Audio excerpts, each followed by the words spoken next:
Welcome back, listeners, to Not Just Any Other Story. I'm Anita Capri, your author, and we are currently in our second series, The Sun Will Rise. I call it The Sun Will Rise because either there's a hopeful message in the story or there's a hopeful conclusion. So today I am welcoming my guest, Sara. Thank you so much for being here, Sara. Thanks for having me. It's a pleasure. And we're actually sitting here at the cottage. And as you know, my last series, we did a few episodes from the cottage, which is kind of cool because we're enjoying the rain and the beautiful greenery around us. And actually, this story, Mercy, takes place at a cabin up north somewhere. And it seemed appropriate to do this one today while you're here. So I hope everybody enjoys. And this one is called Mercy. All right, here we go. Mercy. Gary had planned it all very carefully, and as he made his way across the lake in his aluminum rowboat, he thought to himself that he couldn't have picked a more beautiful day to end his life. The sun had finally come out after almost a week of rain, the heavy gray clouds having moved on during the night. The last sheets of ice were breaking apart and melting with a quiet persistence and gentle assurance that the spring thaw was well on its way. Gary rowed vigorously through the slushy water, his well-trained muscles flexing and contracting rhythmically with the oars. His movements were effortless, as if he were gliding on the lake in the middle of the summer at sunset when the water was as smooth as glass and as light as air. Gary was strong and in peak form. A 10-year veteran on the police force, he spent countless hours at the gym working out. He jogged and swam to keep fit and even entered a marathon once. He had always felt that keeping at the top of his form was part of his job. But today was all about determination, and he didn't want to waste a minute. He never once stopped rowing to gaze at the evergreens whose branches swayed wistfully in the breeze, or at the birds that skimmed gracefully across the water in his periphery. Just as the sun moved into his line of vision, he caught sight of the familiar spot where a cluster of large flat rocks jutted out into the water, creating a tiny inlet that could only be seen from up close. As he tried to steer the boat around the narrow strip of rocks and into the little peninsula, he felt a sharp pang of something in the pit of his stomach when the jumping cliff came into view. He'd discovered it as a boy, and like the other kids who had cottages on the lake, he'd considered it his own personal diving spot. It was a 30 to 35-foot drop from the top of the little cliff to the water, and though it was safe enough to jump or even dive, there were large boulders on each side of the deep pool, leaving a width of only 12 feet or so across. No one had ever been seriously hurt jumping from it, aside from the occasional belly flop. Then there was one summer when Alyssa McKnight, one of the girls whose family had a huge summer home on the lake, broke her ankle. Of course, this accident was never blamed on the fact that she was holding a cigarette in one hand while trying to climb up the side of the cliff when she slipped and fell. Both Gary and his friend Jeremy, who had been there with Alyssa that day, had been lectured long and hard and were banned from going to the jumping cliff for weeks after that. Gary had always loved going to the Rock, as they called it, not just for the thrill of leaping into the aquatic unknown. It was also a place where he could just sit and think, a place where he could make good decisions. It was at that very spot that he had planned to propose to Elise 8 years ago, and this thought consumed him as he approached shore. He pictured her face now as he dragged the boat part way up the embankment and tied it to a tall birch tree. She was so beautiful then, he thought to himself, and still is. When he'd asked her to marry him, she hadn't answered right away, just looked down at her feet, making him wonder if he'd had their relationship all wrong. Then when she'd looked up and into his eyes, her face glowing with anticipation and excitement, he knew he'd been right all along, that they should be together forever. But that was a long time ago, or so it seemed, and he couldn't believe how very sure of himself he'd been back then. Climbing up the side of the cliff was not a particularly dangerous endeavor, as it sloped gradually up until just before the top, where a large rock stuck out of the cliff, forming a ledge. He stepped haphazardly from rock to rock and hesitated a moment before pulling himself up over the jagged ledge. He took in a deep breath. There was a slight breeze and it smelled warm and playful. Looking down, he noticed the traces of red paint on the rock, remnants of the circular target that he and Jeremy had painted and then repainted onto the diving spot every summer. Gary sat down cross-legged on the bullseye, or what was left of it, and looked out at the lake. The sun's rays danced on each ripple, and its brilliant blue sparkle reminded him again of Elise, of her eyes. His daughter had possessed those same eyes, and his thoughts shifted to her now as he remembered the first time he had taken her out in the boat. Elise standing on the shore watching them both with a hint of worry and a gleam of admiration. Marie had been too then, her last summer at the cottage. Closing his eyes as if he wanted to erase both the scene before him and the one in his mind, Gary sighed deeply. He wouldn't cry. He couldn't cry, not anymore. He simply wanted it to end, all of it. He didn't want to think or feel anymore. Today he wouldn't blame himself for his daughter's death. He wouldn't tell himself that he should have been there, should have been able to catch her before she darted out onto the road that fateful day. No, there would be no blaming today, only wishing. Gary had been raised a Christian, and as he sat on the top of the cliff, he pondered God. He had cursed God many times, whom he believed had taken his little girl before her time. And he had forgiven God too. Now he didn't really know whether he believed in God at all. Though he wanted desperately to know that he would meet his daughter, his little Marie, once again in the afterlife. He wondered if, after today, all he would know is darkness. Not the same kind of darkness that enveloped him after Marie's death or when his wife left him, but a darkness of empty, lonely souls. Suddenly the snap of a branch below caught his attention. Startled, his body tensed, and he cocked his head to one side, his sense of hearing instantly sharpened. He waited for another sound, but there was nothing. Probably a squirrel or rabbit exploring the woods, he thought. He decided to stretch out and lay down with his legs dangling over the edge of the cliff. Looking straight up, he noticed one lone patch of white streaked across the sky. It was barely a cloud, just wisps of white. It looked like the silhouette of a woman's head with long, wild hair trailing behind her as if caught in a sudden gust of wind. He wondered at that moment what Elise was doing. They'd been apart for almost a year, and though he still missed her, he'd become used to just daydreaming about her. He'd seen her recently coming out of the bank, rushing to her car and in a hurry, as she always was. He'd sat in his car watching her, appreciative of the fact that she hadn't changed. Still the same face, the same beautiful long brown hair, the same clothes, the same Elise.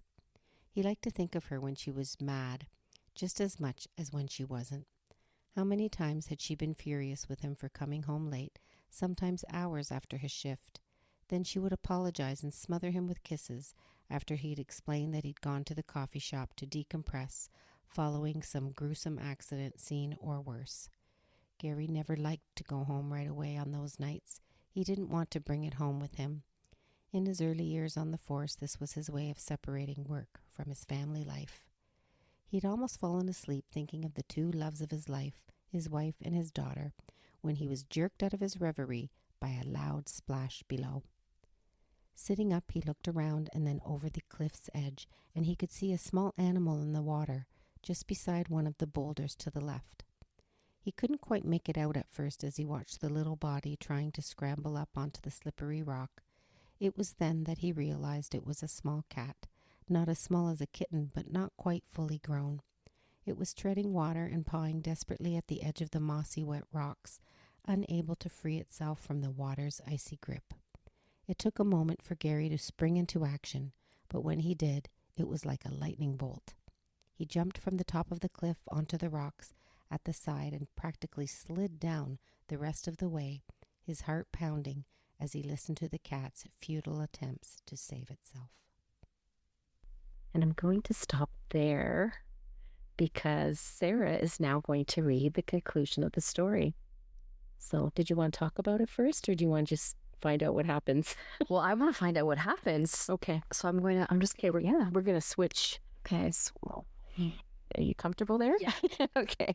All right. So Sarah's going to finish the story for us. Take it away. When Gary reached the bottom, he hopped onto one of the rocks but was still not within reach of the desperate animal. He stepped out further onto another rock, and tried to bend down to reach for the cat, but it was still not within his grasp. His mind racing, he contemplated what to do next. The cat now just treading water slowly and painfully, no longer trying to get up onto the rock. He noticed its eyes, which were not fearful, just resolved. Biting his bottom lip and taking a deep breath, Gary took one single step off of the huge boulder that was sticking out of the water and jumped in. A numbing sensation took hold of his body, and he could almost feel his heart stop for a moment. In that instant, he realized that this could be it. This would be what it felt like to die slowly, except that he was conscious, worse off than what he had planned, much worse than diving into the rocks first and then being submerged into the black water. He didn't move at first, but when he opened his eyes and saw the faint blur of the struggling body beside him, he reached out and grabbed it with one hand. With the other, he pushed his body up through the water to the surface. His legs felt as if they had weights on them, and his movements were strained as if he were in slow motion. Despite this, he was able to swim around the string of boulders that sheltered the diving pool while holding the limp animal above his head. Reaching the shore where the boat sat, he collapsed onto his knees. Putting both hands around the cat's soaking wet body, he could feel the faint pounding of its heartbeat, and then suddenly it began to tremble violently. Taking no time to think about how cold he was himself, he got up and snatched the sweatshirt that was rolled into a ball on the seat in the boat and wrapped the cat up in it. Holding the cat against his chest with one hand, he untied the rope with the other, and with his foot he pushed the boat all the way into the water. Without thinking about it, he stepped into the water, his shoes already soaked through, and jumped into the boat. He was just about to take the oar when he remembered that there was still a small motor on the little boat, but he hadn't used it in a while and wasn't even sure that there was any gas in the tank. He hadn't needed any. He was, after all, not planning on a return trip back to the cottage. Placing the trembling ball of fur by his feet, he gave the motor a pull start. Nothing. Please, please start, he found himself pleading out loud. He tried again. Nothing. Pounding his fist on the top of the motor, he suddenly felt overwhelmed by a sense of anger. Anger that he was going to fail at saving the cat, for failing to save yet another life, for failing to keep his marriage going. Anger for how his life turned out. He tried one last time, and the motor sputtered, and then turning the throttle, he gave it some gas, and suddenly, with a loud rumble, the boat thrust forward. It would only take him 5 minutes to reach the dock as opposed to the 30-minute ride if he'd rowed. But 5 minutes could have been 5 hours. The cat had been in the water long enough to have hypothermia, or for its overworked heart to have stopped. By the time he reached the dock, its frail body, which was shaking so uncontrollably before that Gary could see the folds of his sweatshirt moving, was now still. Leaping out of the boat, the bundled-up animal in his hands, Gary didn't bother tying it up. He ran up the 20 or so steps that led up to the main cottage. He was glad now that he had left the back door unlocked. It was still warm inside, the coals from his fire still burning a bright orange. He unwrapped the cat and placed it on the floor directly in front of the fireplace.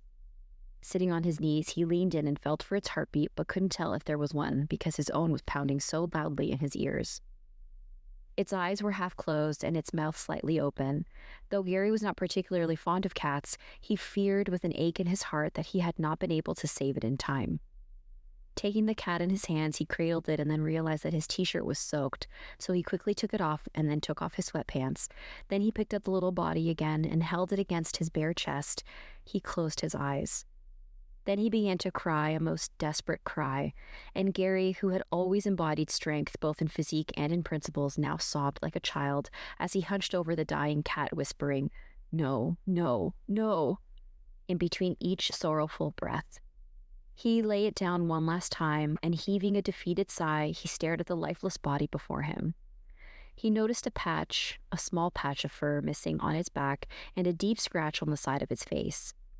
He ran his finger along the scratch, wondering how long the pitiful creature had been lost or abandoned, wandering about hungry and defending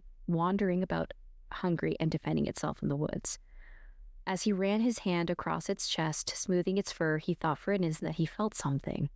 Was it a heartbeat? He bent over the cat's body, and just as he was about to put his ear to its chest, it opened its eyes. He jumped back onto his heels, startled, for he was sure the cat was dead. And then taking his cue, he scooped it up in his arms and embraced it like one would a baby, and miraculously the cat began to purr. It was in that instant that he thought of a name for his newfound companion. Mercy, he thought to himself. And looking up, he said out loud, "Yes, Mercy. It has to be Mercy." He went over to the sofa and lay down, still clutching the cat tightly to his chest. Gary himself was still shaking, his adrenaline now in a downward spiral and the effects of the cold, icy water taking hold of his body. He pulled the wool blanket that was hanging on the back of the sofa over them both and closed his eyes. They both lay there a long while, the soft rumble of the cat's thankful purr in sync with Gary's own breathing. As he drifted off to sleep, he thought about Elise and the little Marie and how much he loved them, and deep in his soul he knew how happy they would be that he had found Mercy. The end. Mm-hmm. That was beautiful. Saved a cat. Yeah. It had to be a cat. I was on a cat person, You right? do love cats. Yeah. So did you think that once the cat was dead, did you think that was it? No, I couldn't believe that was how you decided to end the story, especially given everything that Gary had lost. I couldn't believe that you would be so cruel. Oh, yeah. So I was like, no, the cat definitely has to survive. Yeah. Yeah. But I did feel that when the cat was like lifeless in his arms and he was just feeling this anger, I'm like, oh, that must be like, and then you had written it so beautifully when you said like another life that he couldn't save. Yeah. I'm like, oh. Yeah. Feeling like he failed at every turn, right? Yeah. And so the ending, like the last line that he had found Mercy, has kind of a double meaning. So he had found the cat Mercy. Yeah. But he also found mercy. Mm-hmm. Like God or whatever gave him mercy. And was it a miracle? We don't know. Yeah. Right? Or was the cat really just barely alive? Right? So, but he experienced what it was like to feel mercy. Yeah. And he got to save a life that he thought was lost. Yeah. So that was also probably very deeply meaningful for him. Yeah. And interestingly enough, your listeners don't know this, but you took us out on a boat ride today. I did. And we rode. And you showed us a cliff where you said some kids, they don't jump off into the water. Was that inspiration for your story? Yes. Well, the cliff part was, yeah. Okay. Yeah. Very interesting. Yeah, I may have written this up here. I'm not sure. I can't remember, but I probably did write most of it when I was up here. Yeah. By myself. That was cool because it just happened a little while ago that you showed us that cliff. And I was like, oh, that must be where you got the inspiration. Yeah. So that's what I thought. Like, since we're up here, and it was kind of cool to read the story because we were on this beautiful water. Yes. And we saw a beautiful cliff, but it was in a more positive light, obviously, right? Yeah, yes, it was. Yeah. What did you think about when he was sort of contemplating when he was sitting there and thinking about God? And I like how when you wrote that he was angry, but then he was also but he had also forgiven God. And I think that is something many people experience. Yeah, after loss. Yeah, you go through the many phases of anger, and you got to blame somebody, right? But then acceptance, and then grief, and then sadness, and back to anger, and it's just a whirlwind of emotions. Yeah, and I can't imagine, having lost a small child. Nobody wants to ever imagine that, and I hate even you think about your listeners, and you're like, I always worry. I hope somebody never experienced that, because this could be very triggering, exactly. But and then of course his wife left him, and it doesn't really say that she left him because of that. But I don't know. What do you think? It's hard for me, but did you think that was the reason why it had to do with the death of their child, or? I'm going to say yes, but I don't know that was Elisa's intention. Yes. I think you don't really know what you're going to do until you're in that situation. Exactly. And it's it's so personal, and it's so different for, I guess, anybody who would have experienced that. some people stay and some people just can't. They can't. And I don't judge either or, because again, it's so deeply personal and unique to everybody. But I would find it, I think, very challenging. Yeah. Because children become the glue that holds a lot of couples together. They can be, for sure. And especially in the early years when they're so little. Yeah. It's, when they get older and they start to become more independent, that you sort of reconnect again with your partner. Yeah. Or the opposite. Or the opposite. Yeah. Yep, exactly. Yeah. It's too many years of drifting apart. Yeah. But yeah. so often, children become the glue. And when That's really a good point, actually. I never thought of that. And like I said, it's not explained fully or anything like that. You assume it, but again, from an outsider's perspective, I mean, this can go in any situation. You're looking at a couple, and of course, there's the surface level reasons, but you said it. It's so personal. Nobody really knows what, and everybody always says nobody knows what goes on behind closed doors, right? Absolutely. You don't. I don't even think you know. Really know. I don't even think you could know what you would do if you were in that situation. No. I mean, no parent ever wants to project and think about, okay, well, if my children die, would I stay or would I leave? But I think even if you were to ask yourself that question, it's kind of like, if your husband cheated on you, would you stay with him? I think you could have an answer right now, but unless you actually go through with it, and depending on where you are in your life and how you feel, your answer could vary from year to year, moment to moment. That's right. But interestingly enough, Anita, you and I, we had a conversation earlier, and you had said, my children come before my husband. Like, my children are so important to me that they matter. Well, you didn't say those words exactly, but you are a mother before you are a wife. Yeah. And once they come into the scene. Yes, of course. Right? And I think a lot of women feel that way. And so if Elise was like that, I can imagine it would be so hard for her to look at her husband after having gone through that loss. She's no longer a mother. Well, and she probably blamed him because he was the one that was with Marie when she ran out into the street, right? So who knows if she blamed him for her death, or who knows, right? Yeah. But it's a bit of a sad story, but hopeful at the end.